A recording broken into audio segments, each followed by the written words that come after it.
Bonjour à tous. Vous souhaitez aménager votre fourgon mais vous n'avez pas encore votre utilitaire. Nous allons voir ensemble les différents types de véhicules. Mais d'abord, générique.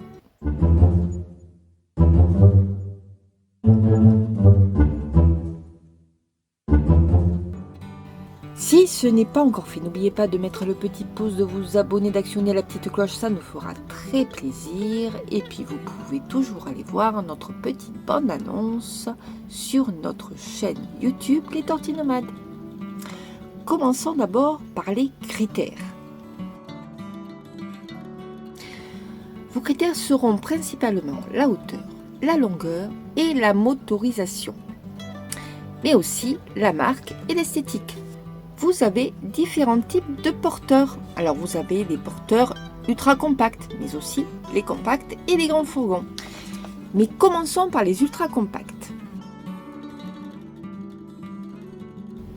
Alors ces véhicules seront vraiment adaptés pour se déplacer en ville. Mais par contre, son aménagement sera réduit et ce type de véhicule sera plus adapté en été, puisque forcément le confort sera limité. On continue par les compacts. Il s'agit ici des véhicules les plus polyvalents, le parfait compromis entre espace et autonomie. En moyenne, ils font moins de 2 mètres de long, moins de 5 mètres de long et ne dépassent pas les 3 tonnes en charge, ce qui leur permet une bonne maniabilité en ville. Et on passe bien évidemment au grand fourgon. Alors je vous conseille vivement de choisir un fourgon de 6 mètres maximum pour permettre une bonne maniabilité en ville. Et oui, avec ce type de véhicule, vous serez prêt pour faire un tour du monde. L'espace vous permettra d'aménager le fourgon à votre guise. Mais la charge ne sera pas supérieure à 3,5 tonnes.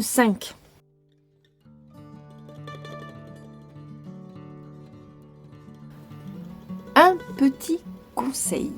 Si vous souhaitez voyager dans de nombreux pays, je vous conseille de prendre un véhicule sans électronique, tout simplement parce que ça sera beaucoup plus simple pour vous pour le réparer si vous tombez en panne.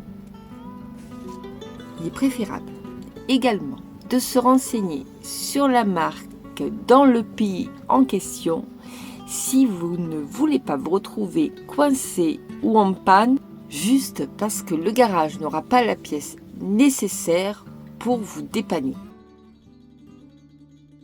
Par exemple, Renault n'est pas présent aux États-Unis et au Canada, ce qui va être compliqué pour faire venir la pièce de France et ce qui va vous coûter aussi très cher.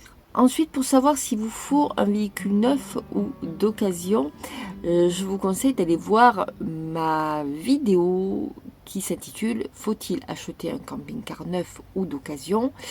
qui pourra peut-être répondre à quelques-unes de vos questions. Donc, en résumé, si vous souhaitez parcourir le monde, je vous conseille une occasion qui sera sans électronique ou avec moins d'électronique possible et qui sera aussi beaucoup moins cher. Voilà, c'est terminé pour aujourd'hui. Je vous fais de gros bisous. On se dit à très vite. Ciao, ciao.